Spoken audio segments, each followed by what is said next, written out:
We are live on YouTube. I can see. Yeah, it doesn't pick up the one which is scheduled. So give me 2 seconds. I'm just gonna post something in there.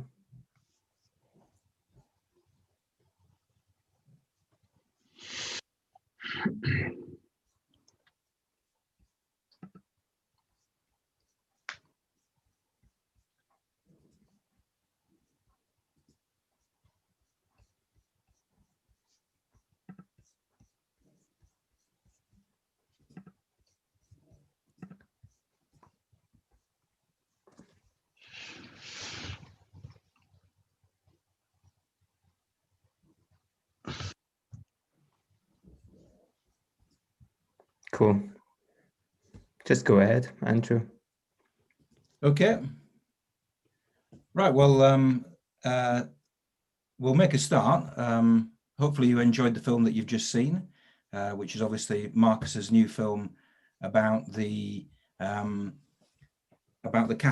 Ecomuseum and cycling in the Cateran Ecomuseum. And we are joined by Markus, the man himself, the filmmaker, Jane Wilkinson, Claire Cooper, Bob Ellis, Keith Bradbury. Just go ahead, Andrew.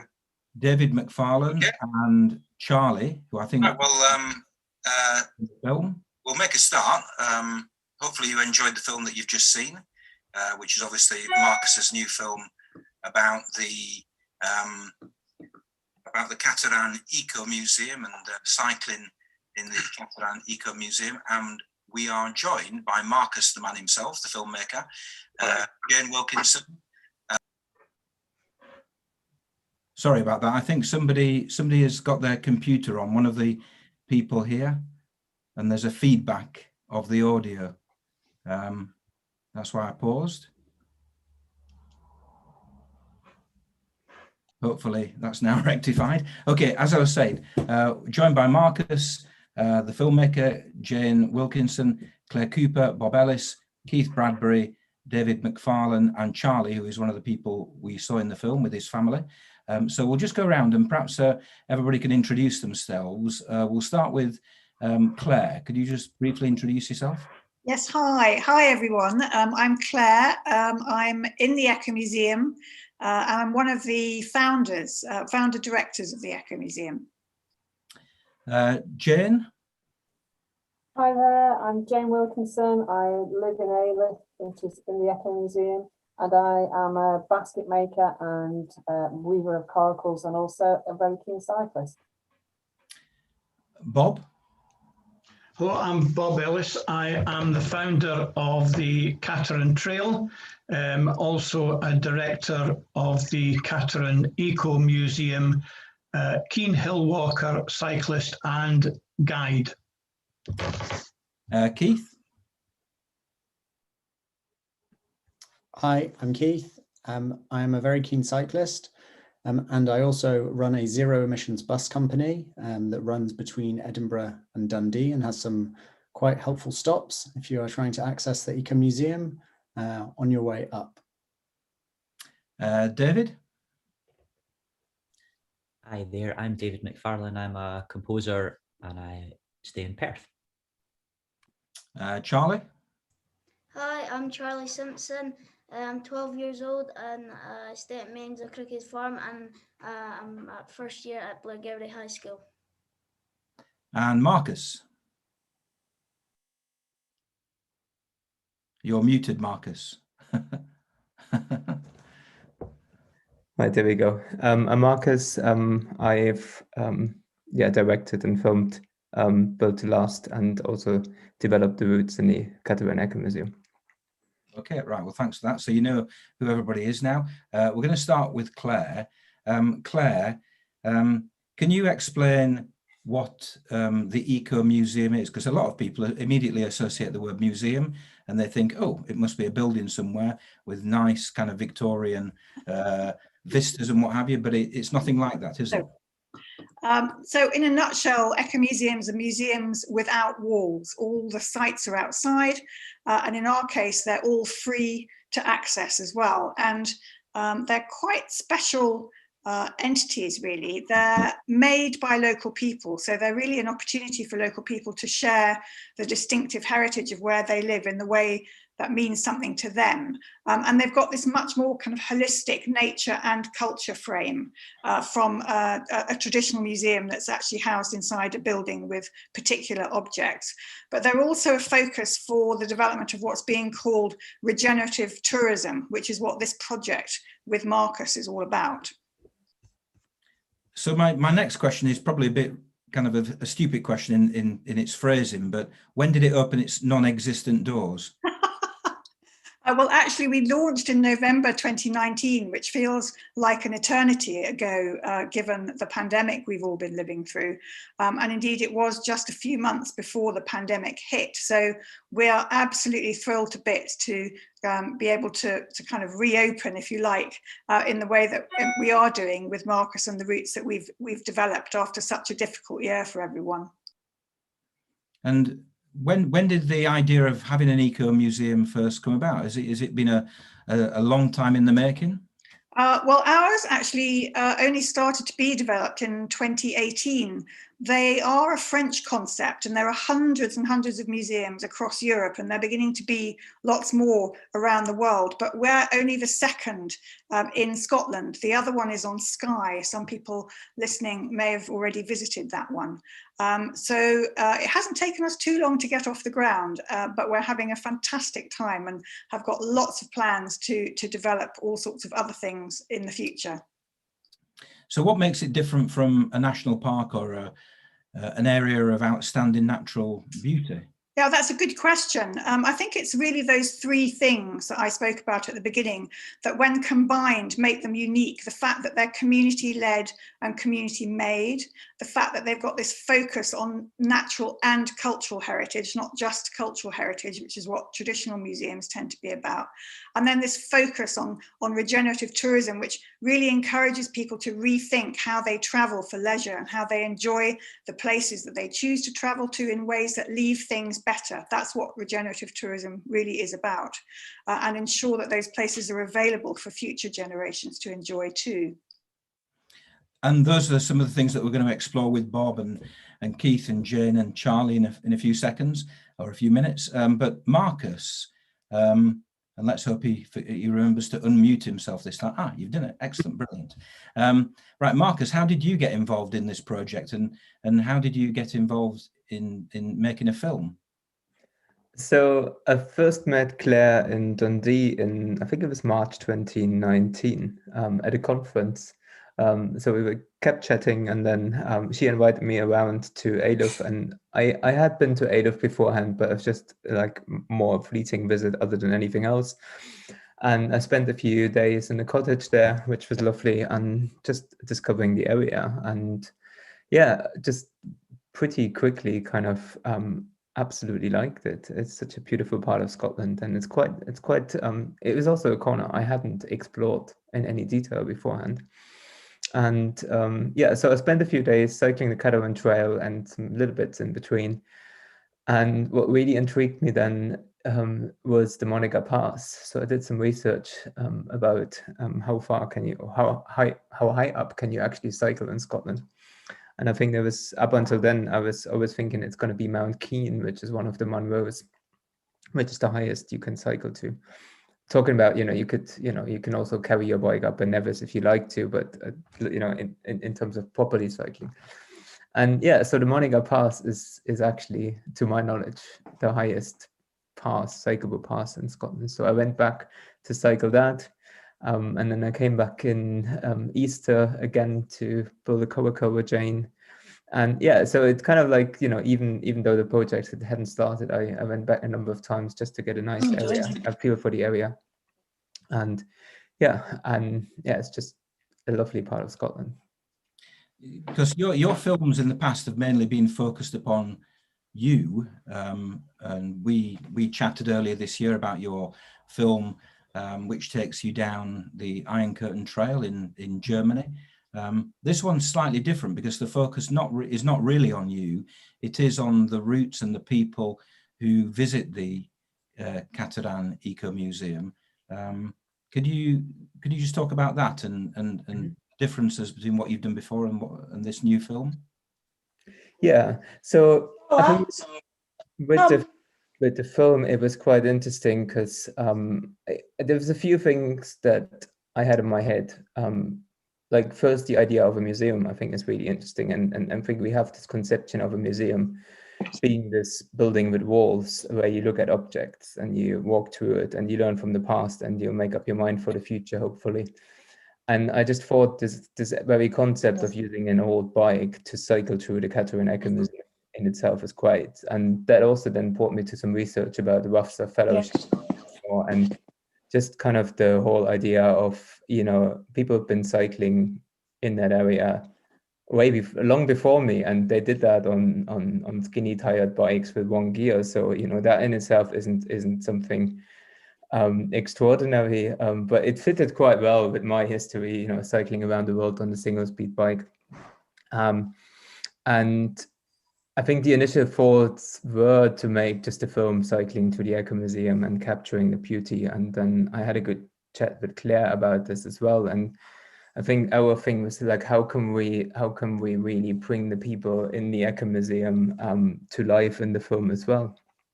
And so I thought about initially, I knew Jane from beforehand, and I also knew that she had the old Mercian frame. She did a couple of adventures on, so there was one connection there. You know, I had this old bike, she had an old bike. I met Neil in the bike shop when I was up there, and you know, he had this fixed gear bike standing outside, which was his bike to get to work and back and to the odd call out for the fire brigade.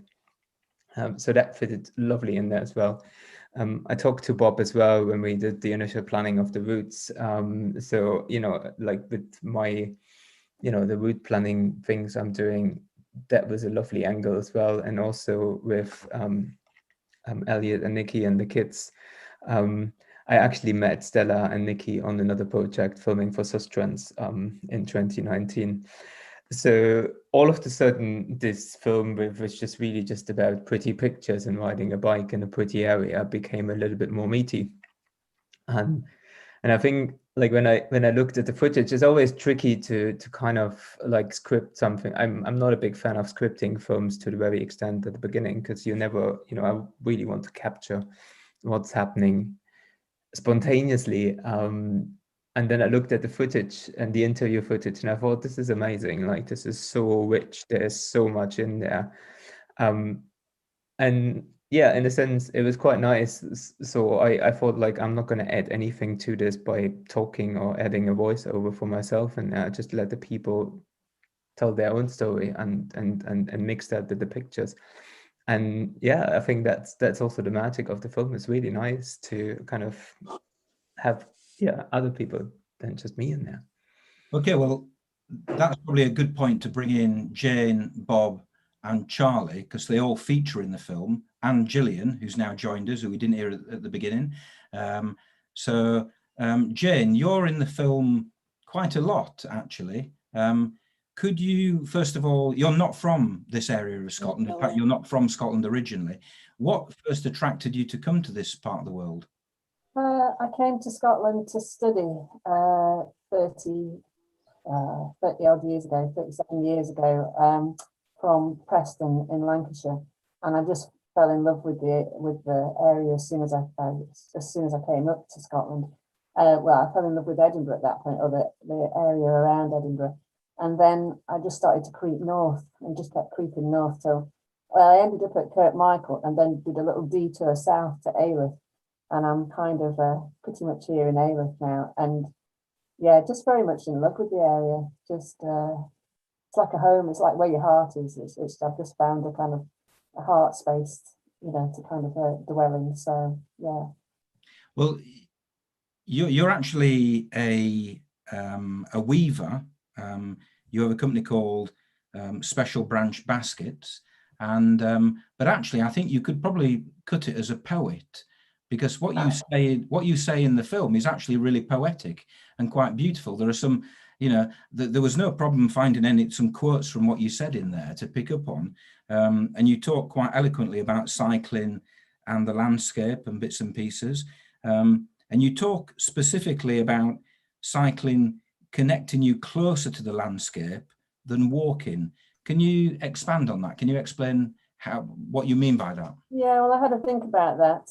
That in part is, I still love walking. I love to go out and walk through a landscape, but cycling, and I'm not a fast cyclist at all, but when I cycle off-road and on gravel tracks, and I travel through a number of different habitats, more so than I would do if I was walking. So I end up seeing a kind of a mosaic of different kind of habitats and how they interconnect with each other. And so then that feels, what it feels like is a bird's eye view of the landscape and how the different habitats interconnect. And so even though I'm on two wheels and I'm on terra firma, I almost feel like I'm a bird of prey looking down at different interconnected spaces within the land. And so so cycling gives you a very special perspective on the land, but just because you travel that's slightly faster than you would do walking, and so it enables you to see a kind of a bigger picture all in one go, and that to me is really special. So I can be cycling through I don't know, an upland moorland, through a forest, alongside a river, in a glaciated valley. I could be, trudging through a peat bog all in the same day. And so you get that kind of interrelationship, that kind of, well, I suppose, Claire, that would be a bioregional, a kind of a bioregional picture of the land on your bike, which I don't get to the same degree when I'm walking. So, yeah, I think anybody who's a cyclist and who's travelled on a bike will agree 100% with that. It's kind of the perfect speed to travel it, isn't it? It's fast enough to keep things changing, to observe the differences, but slow enough to actually appreciate those differences when they actually do take place. Are you not a bit? I mean, the Cateran Ecomuseum, the routes that are being developed.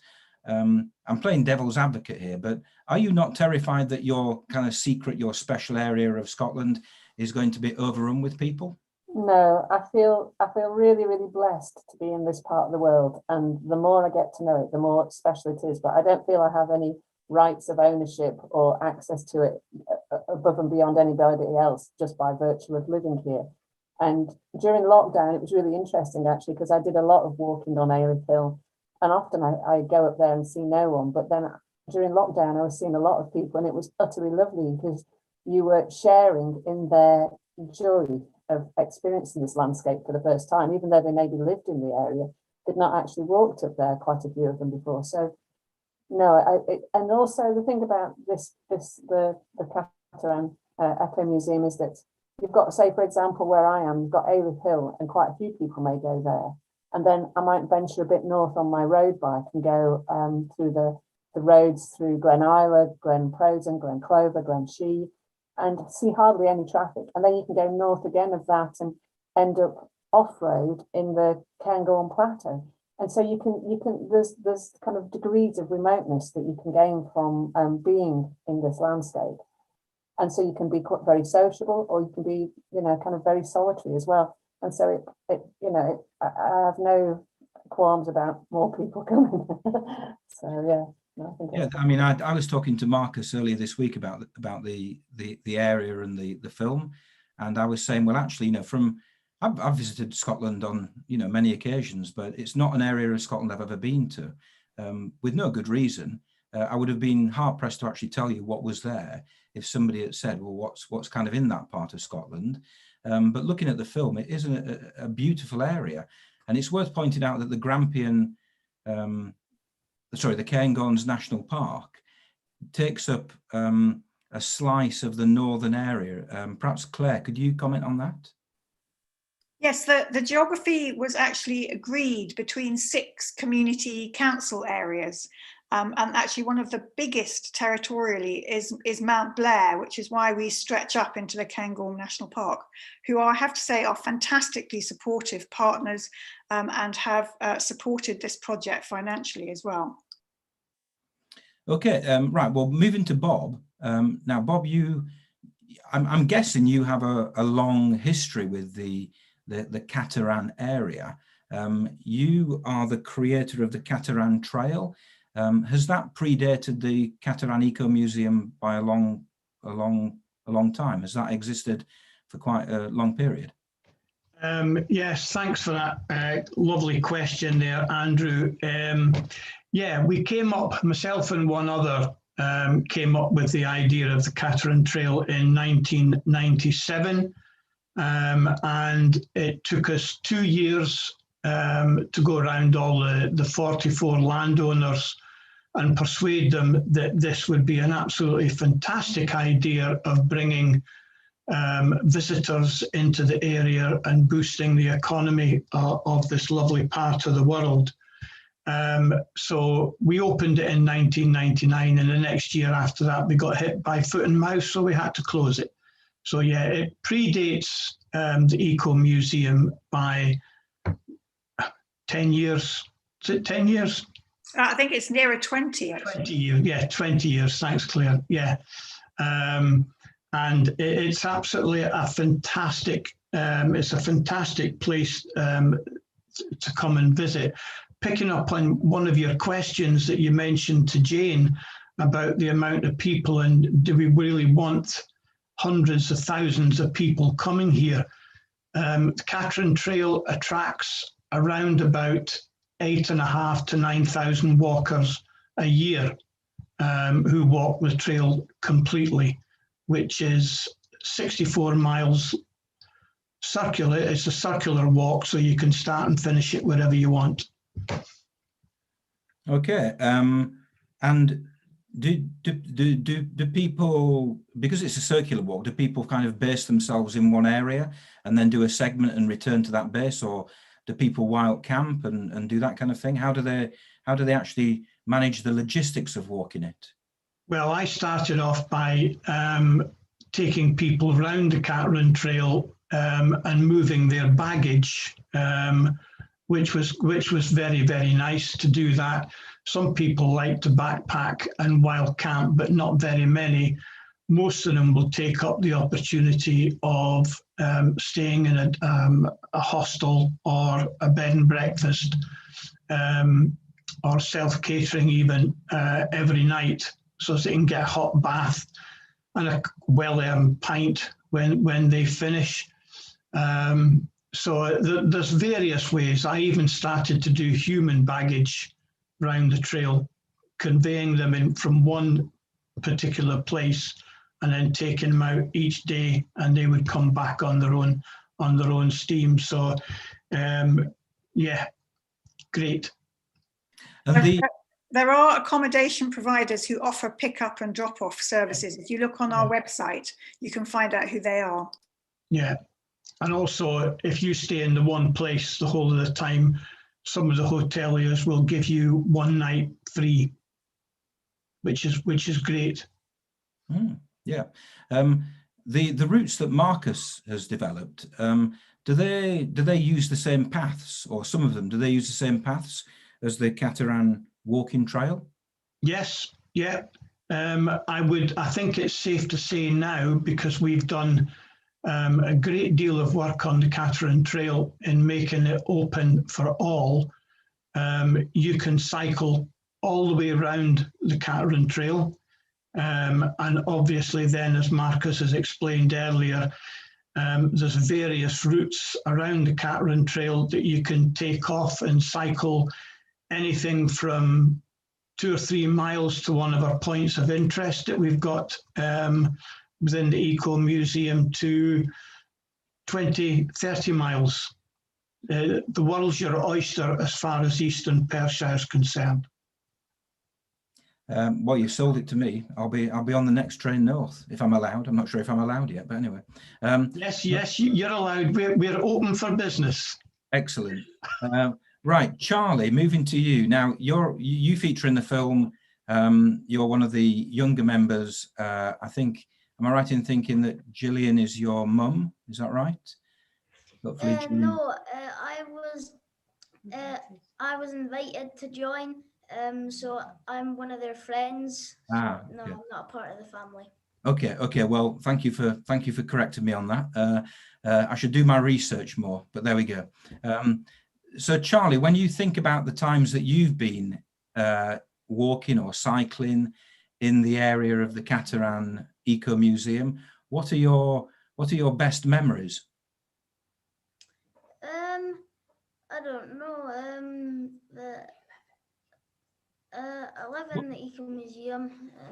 What have you done? Tell us about your visits. Where have you been and how have you travelled? Have you been on bike or have you been walking? No, I've done a bit of both. I've been walking and cycling, but I quite like the cycling, so I prefer to stick to that. So.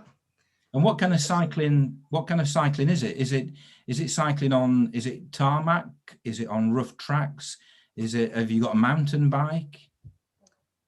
It's a bit of both, really. I wouldn't know if it was a mountain bike. I think it would kind of be classed as a mountain bike, but yeah, I do a bit of both, and I quite enjoy it. So yeah. And how many miles or how many kilometers have you done at a stretch? Oh, I wouldn't know that one. I don't really keep track of what I do. Okay, you're not a Strava fan then? No, not really.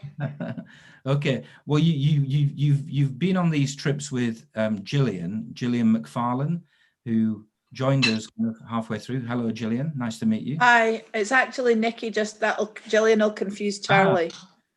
Right. Gillian okay. is my mum. I'm on a device that she gave us, so sorry to confuse. No, that's fine. In fact, it says Nikki down on my piece of paper. So yeah, I should have been paying more attention. So nice to meet you, Nikki. Thank you. You have got your family involved in using these trails and being involved in the film. What's the attraction for taking your family on these routes? I think I need to quote my daughter Stella. When during the original lockdown, we spent day after day after day walking and cycling and doing nothing else because that was what was available to us. That suits me and their dad very much, but the kids like to do a variety of things. When we were out walking and cycling on one particular day, Stella said, and I quote, "Mum, see when lockdown's over, can we just keep doing this, please?" And, you know, when we're cycling and walking and we've committed to doing that and we're not squeezing it in between other activities, once we're going, everybody just gets into the rhythm.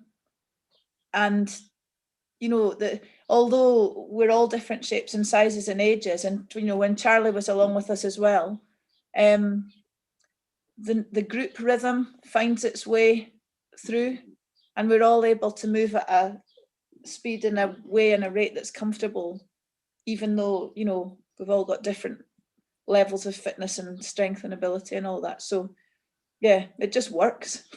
It's just lovely. And do you live within the area of the Cateran Ecomuseum, or are you based a bit further away? No, we live in New Elith, which is very much part of the Ecomuseum. Okay, right. The reason why I asked that is because Keith is also here. Now, Keith, you run a bus company, and it's an eco bus company. Is that a correct term? I don't know, but it's certainly an electric bus company. Can you explain your connection with the Ecomuseum and the encouragement of people to perhaps travel from a bit further afield in a green way? Yeah, so we launched Ember, which is a zero-emission intercity bus company, last year. And we kind of launched in the middle of a pandemic, which is not great for any transport company. But actually, it was a really good time to launch because people were actually thinking about modes of travel and how they travel and where they travel. And so I am a very keen cyclist and have been. I remember doing mountain bike races in sort of 1995. And one of the things that I sort of experienced in my time is the painfulness of trying to travel with a bike. And so we've made it very easy to bring a bike on board. And it's extremely, like, basically, as you're just booking a ticket, you can book your bike on board. And so I think Markus noticed this at some point when thinking about traveling up to the Ecomuseum, and realized it would actually be a really easy and zero emissions way of getting up there from Edinburgh. So we currently run between Edinburgh and Dundee. And so last week, Markus invited me out. We were actually hopped on a bus, went up towards Dundee. We got off, we did a 80-kilometer loop through a range of weathers, shall we say, hail, rain, sun, wind. We kind of had it all, off-road, on-road. And we did this brilliant loop, a brilliant 80K loop, saw, you know, all different sides of the museum. And then we finished at another bus stop and we got home on the bus. So I guess that's my link to all of this, is that for all of the people that are thinking about, this sounds great, you know, how can I explore it? Well, this is a very easy way to actually take yourself, your bike, from, you know, Edinburgh north.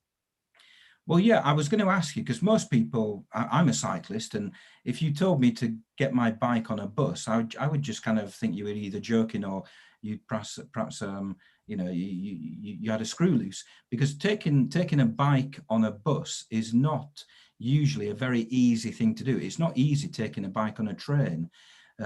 Putting a bike on a bus is kind of, whoa, please, you know, pull the other one. So clearly you've mastered, or clearly you've addressed this issue. So the logistics of getting my bike on your bus, how do you store them? How many places do you have? Is it easy? Yeah, so I wouldn't say that we've solved it. I would say that we've taken the first steps to solving it. And something, I think, you know, as someone who's experienced the same pain that you described, something is always better than nothing.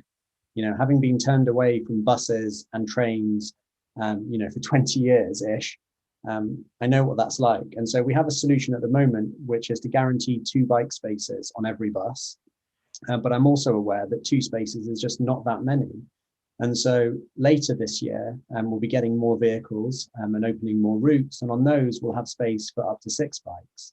And again, 6, you know, it's not going to solve every cyclist's needs, but at least it is there. And it's much better than nothing. It's better than the train. And I think the key thing is that it's just really easy to book.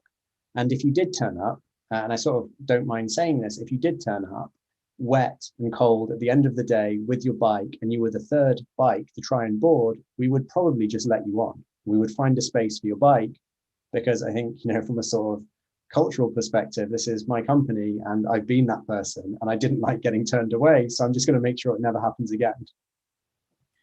God, you should be running the buses throughout Britain. Never mind it. Maybe next.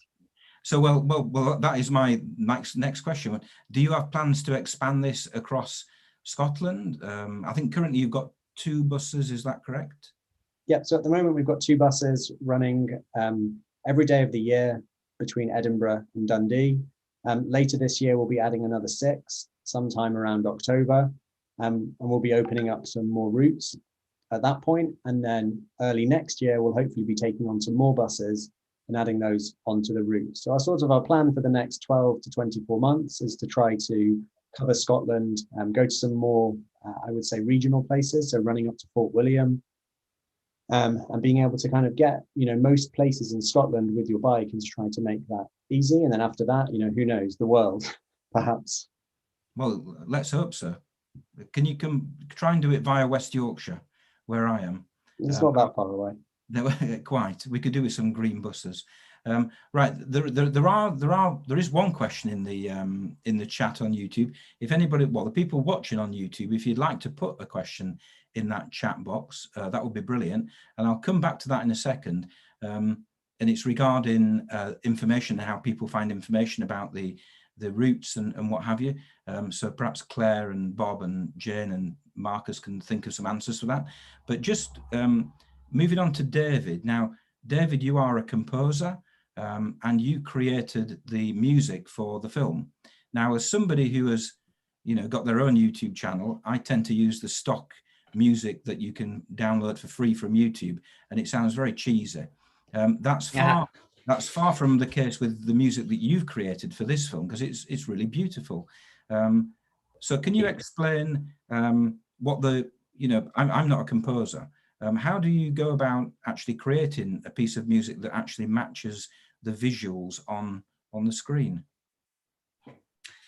Yeah, well, something like this, you know, I try and treat every piece of music as individual for whatever it's for. So really, I wanted to get some material from Marcus to sort of match with, you know, the types of, is it a fast cut? Is it sort of a slow sort of evocative thing. So really, I wait for sort of Markus's input, and then I try and sort of get all my ideas together and see what will fit with the different cuts, different shots. You know, so really I'm just working around the vision of the piece, you know. Obviously, you know, I always thought that there's probably going to be a feature of the amazing landscape and the feeling of being outdoors. So there was going to be, certainly I had a couple of ideas of something sweeping and evocative. And I always like to have, you know, music for a score or a soundtrack. It's really beautiful when it's just minimal and there's just space and there's room to think and contemplate. You know, unlike pop or rock music or music that if you're putting out an album where it has to grab people's attention and be full of details and hooks, really scoring soundtrack is about sort of repeating and finding a space for the piece to sit in. Yeah, and sorry, that sounds quite pretentious, but hopefully you get some of that. What instruments have you used on the soundtrack? I didn't call me an English ignoramus, but I didn't hear any bagpipes, which is probably a good thing. Not a fan of the bagpipes. Okay. Yeah, it's mainly built around there's sort of three sections. You know, there's three different pieces of music. You know, like a small short film, it's nice if there's multiple pieces of music that tie together, that it goes on a journey rather than maybe one long 10-minute piece, you know. So the first section is myself on piano, and that's just quite minimal in the background. And the main section in the middle is built around a fiddle tune that I wrote. And really it was just about building up that fiddle tune into something of more of a orchestral type sound, you know, that big sweeping sound. And really I sort of cheat by doing that rather than, you know, getting an orchestra in. I sit down and I record myself lots of times with different instruments and different positions. I've got all these little tricks for creating this fake budget orchestra that I just love doing. It's just such a beautiful sound. And then from there, I was imagining that the end section would be a bit faster paced and sort of a bit more energetic. So came up with another tune. And on top of that, I just sprinkled a few of my friends that I knew would do a great job. I've got Ross Ainsley on the whistle, a couple of whistle parts.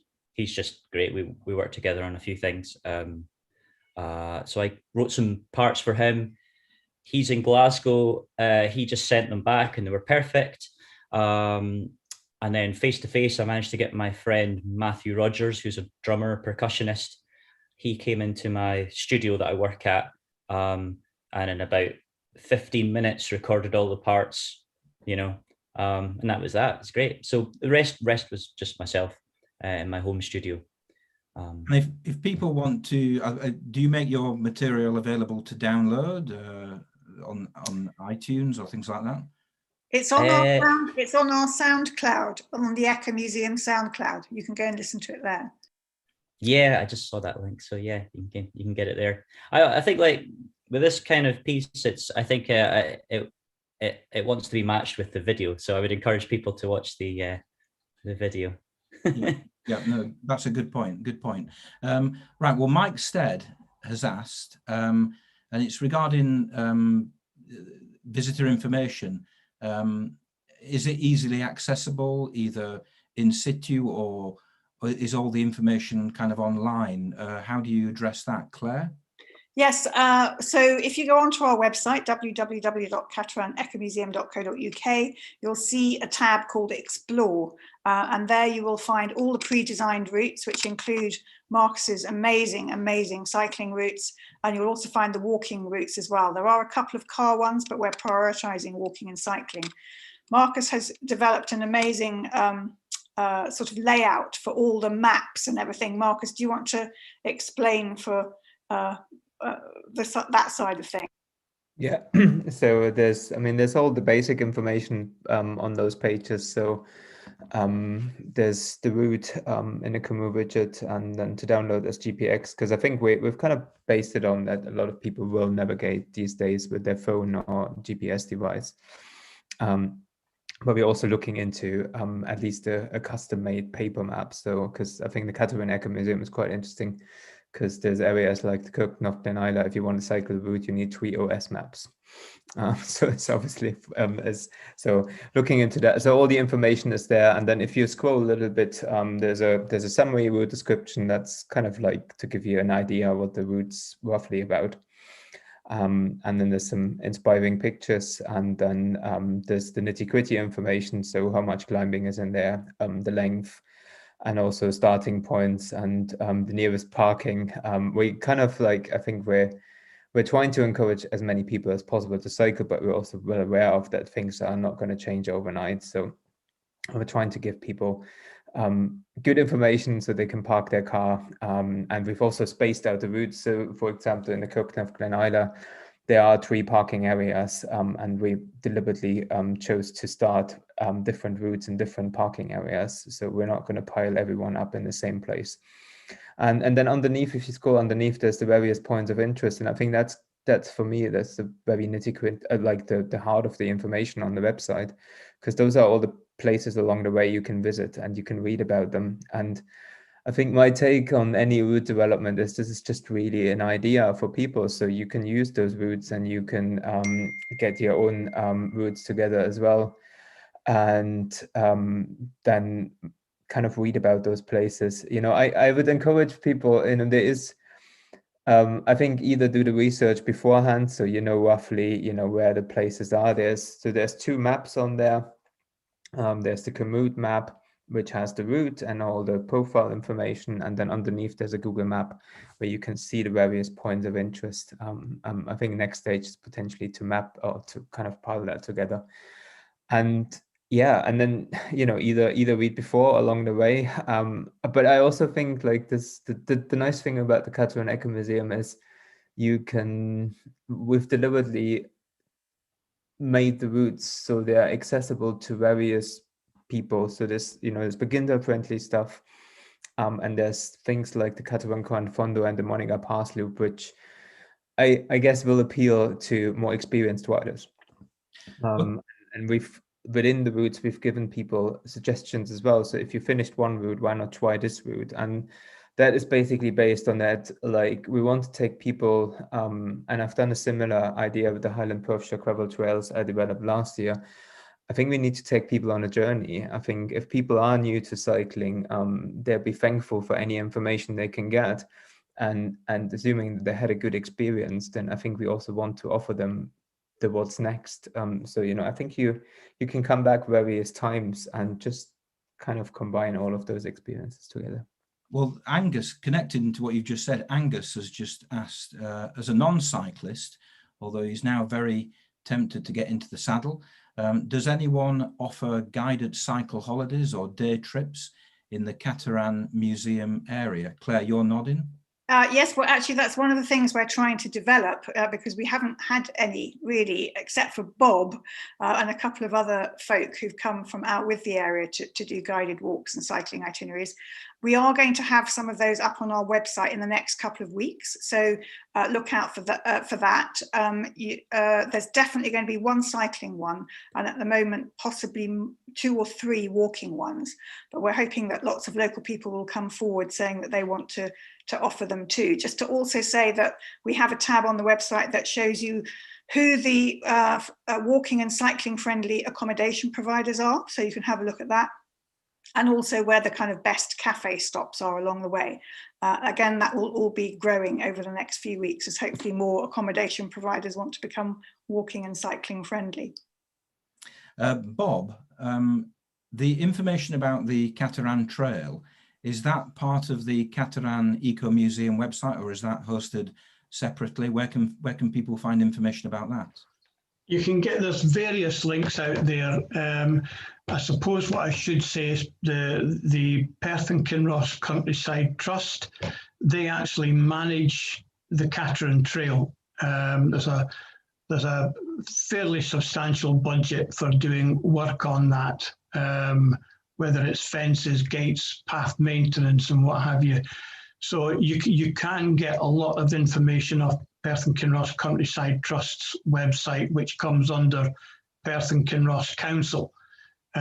Also, as Markus was saying, there's various maps out there which has got information on as well. And all of that you can also find on the Ecomuseum's website. So there's no end of information you can get out there. Also, you can locate that on Cateran Country website and also the Mount Blair Tourist Association, which is Glenshea and Strathardle Tourist Association. They also have a lot of information on everything to do with the Cateran Trail, the Ecomuseum and the whole surrounding area and what there is to offer. Okay, just to finish with, what we'll do, we'll go around everybody and just, you know, for me, I'm sitting here looking at the rain pour down in West Yorkshire outside. Can you give me one reason why I should either get on my bike or get on the train and then on Keith's bus and come and visit the Ecomuseum and experience it in the next few months? Jane, we'll start with you. You'll get an incredible sense of freedom. You know, all your worries will just be back down in Yorkshire. You'll have left them there, and you'll experience an amazing sense of freedom. So I'd yeah, get up as soon as you can safely do so. Keith? I am willing to offer a free travel to anybody who doesn't have a good time on their visit, either walkers or cyclists or anyone else. You do realise you're talking to a Yorkshireman there. I might take you up on your offer. Well, if it gets you outside and if it gets you up there, I'm happy. David, you provided the music, but you must be a fan of the area after watching the film. What impresses you about the area? Oh yeah, just the exploration, just the adventure, you know. There's even in your local doorstep around here, there's so much to explore. So come for the adventure. Gillian, give a message to any families out there why they should bring their family and experience the Ecomuseum. Angus has an answer to that. It's fun. It's fun. Yeah. The efforts that Claire and others have put into providing information as well means that there's all sorts of interests can be followed up. You know, there's an awful lot of stuff people can explore. It's great. Okay. Charlie, tomorrow morning I'm teaching a group of, well, we call them year sevens, the first years at my local secondary school. What should I tell them to persuade them to come up and experience what you've experienced? What's your one reason? Well, it's amazing scenery, and apart from the rainy days and that, it's good scenery, and yeah, it's good cycles, and yeah. Yeah, well, even the rainy days can be quite good. I love cycling in the rain. It's as long as it's warm rain. Bob's shaking his head. Bob, give me one reason for, or your best reason for people coming and visiting. This is God's country. We're just to the east of the centre of Scotland. You can access this area. I've always said this area is a smouldering volcano waiting to erupt. And through the work of Claire and the trustees and everybody that's worked with the Ecomuseum, we are now erupting, and this is the best place to come and see Scotland. Actually, that's a really good point that we haven't really touched on before. The fact is that it's very accessible. You don't need to sit in a train for hours to get to this area. all you need to do is get as far as Edinburgh and then jump on Keith's bus and you're there. It is not that far north, is it? So yeah, that's a good point that perhaps we should have picked up on earlier. Claire? 6,000 years of human history, 400 million years of geological history, King Arthur legends, Finn McCool legends, picture stones, stone circles. I could go on. Yeah, that's more than one. You're breaking the rules. Okay, finally to the man himself, Markus, who made the film. Give us a good reason why people should come and do what you did, in effect, and explore this area. I think it needs to be Moninga Hill or the Moninga Pass. Like there is very few places. I'm not the sort of person who goes to places twice, unless they're the Highland Trail 550 or the Cateran Ecomuseum. I've been on that hill, I think 5 or 6 times now within 2 years.